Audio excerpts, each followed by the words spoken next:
दोस्तों सन 2020 ये वो समय था जब भारत में कोरोना वायरस अपने फुल पीक पर था और इसी समय ट्विटर पर एक हैशटैग ट्रेंड करने लगा बायकॉट हलाल प्रोडक्ट। इस ट्रेंड का मकसद हलाल सर्टिफाइड फूड और अन्य सामानों का बहिष्कार करना था। इसके अलावा भारत में हलाल तरीके से जानवरों को मारने पर रोक लगाने के लिए विश्व जैन संगठन नामक एक गैर सरकारी संस्था ने याचिका दायर की। अब दोस्तों आप तो जानते ही हैं ये जो भी लोग जैनिज्म को फॉलो करते हैं वो लोग प्योर वेजिटेरियन होते हैं। अब दोस्तों मैं प्योर इसलिए बोल रहा हूँ कि ये लोग अगर जिस टाइप का फूड इन्हें चाहिए होता है अगर उस टाइप का फूड इन्हें नहीं मिलता तो ये लोग पानी वगैरह पीकर सो जाएंगे, लेकिन वो अपने फूड से कम्प्रोमाइज नहीं करते। इनके इंडिया के बाहर भी जैसे दुबई, ओमान, अमेरिका, फ्रांस वगैरह जगहों पर भी होटल होता है। ये लोग सिर्फ वही खाएंगे, दूसरी जगह नहीं खाते।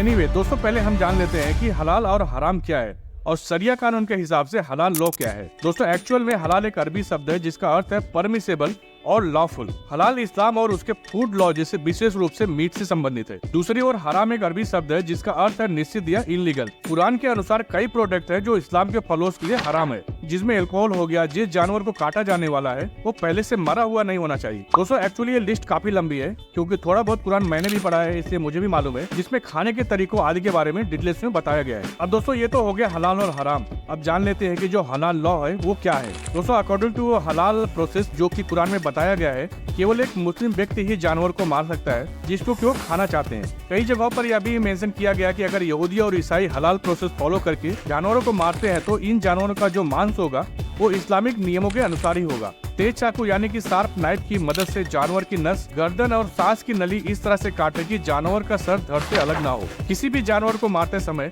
कुरान की आयत अवश्य पढ़ी जानी चाहिए जिसे तस्बिया या सादा के नाम से भी जाना जाता है। ऐसे ही बहुत सारे नियम बताए गए हैं, लिस्ट काफी लंबी है। अब दोस्तों जहाँ तक मीट की बात थी यहाँ तक तो ठीक था, यहाँ तक किसी को कोई दिक्कत नहीं थी। मुझे नहीं लगता कि किसी और रिलीजन फॉलोअर्स को कोई दिक्कत होनी चाहिए थी।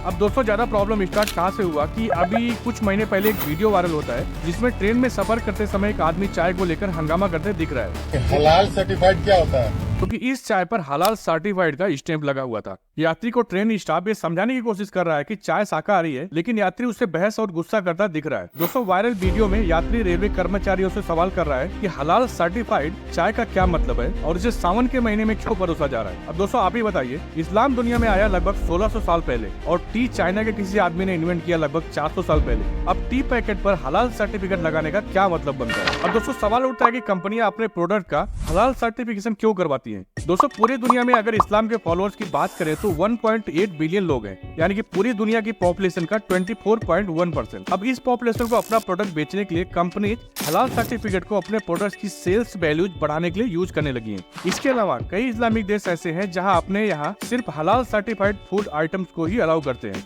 लेकिन सच्चाई ये भी है कि कई ऐसे मुस्लिम देश हैं जो इंडिया के हलाल सर्टिफिकेशन को मान्यता ही नहीं देते। उदाहरण के लिए संयुक्त अरब अमीरात में भारत का हलाल सर्टिफिकेशन मान्य ही नहीं है। अब दोस्तों इस सारे प्रोसेस में जो सबसे ज्यादा मोटी कमाई होती है वो इन सारी ऑर्गेनाइजेशन की होती है जो हलाल सर्टिफिकेट प्रोवाइड करती है। अकेले भारत में 400 FMCG कंपनियों ने हलाल सर्टिफिकेट लिया है। लगभग 3200 प्रोडक्ट्स का यह सर्टिफिकेशन हुआ है। यह सर्टिफिकेट लेने की कतार में यूपी सहित देश भर के 5 स्टार होटलों से लेकर रेस्टोरेंट तक शामिल है। दोस्तों हलाल सर्टिफिकेट लेने के लिए कंपनियों को बड़ी रकम का भुगतान करना पड़ता है। पहली बार की फीस 26,000 से लेकर 60,000 रूपए तक है। प्रत्येक प्रोडक्ट के लिए 1500 रूपए अलग से देने पड़ते हैं। दोस्तों एनुअल रिन्यूअल फीस 40,000 रूपए तक है। इसके अलावा कंसाइनमेंट सर्टिफिकेशन और ऑडिट फीस अलग से देनी पड़ती है दोस्तों, जिसमें GST अलग से शामिल है, यानी कि एक कंपनी को एक बार में लगभग 2 लाख रूपए देने पड़ते हैं। इसके बाद एनुअल रिन्यूअल फीस अलग से देनी पड़ती है। और दोस्तों ये जाहिर सी बात है कि सारा पैसा कंपनी अपने घर से तो भरेंगी नहीं, ये हमसे और आपसे ही वसूल करेंगे। अब दोस्तों सोशल मीडिया में एक बहस छिड़ गई है। लोगों ने तर्क दिया है कि क्या अकाल तख्त कंज्यूमर मटेरियल्स को अपनी मुहर और सर्टिफिकेशन देता है? क्या ईसाइयों के सर्वोच्च धर्म गुरु वेटिकन सिटी से इस तरह का कोई सर्टिफिकेशन देते हैं? क्या तिब्बती बौद्धों द्वारा उपयोग किए जाने वाले प्रोडक्ट पर दलाई लामा अपनी मुहर लगाते हैं? आखिर हिंदू कहाँ आवेदन करते हैं इस सर्टिफिकेशन के लिए? और दोस्तों ये भी सवाल उठे कि हलाल सर्टिफिकेशन एक्सेप्ट करने का मतलब है कि ISI और FSSAI जैसे कंज्यूमर प्रोडक्ट पर मौजूदा जो गवर्नमेंट सर्टिफिकेशन है वो तो फिर किसी काम का नहीं है। अब दोस्तों योगी आदित्यनाथ ने उत्तर प्रदेश में हलाल सर्टिफिकेशन वाले फूड आइटम्स के प्रोडक्ट्स की मैन्युफैक्चरिंग, भंडारण, वितरण और बिक्री पर तत्काल प्रभाव से बैन लगा दिया है। दोस्तों इस हलाल सर्टिफिकेशन के बारे में आपकी राय क्या है, प्लीज हमें कमेंट बॉक्स में जरूर बताना। और दोस्तों अगर ऐसे वीडियो देखना आपको पसंद है तो please like the video and hit the subscribe button.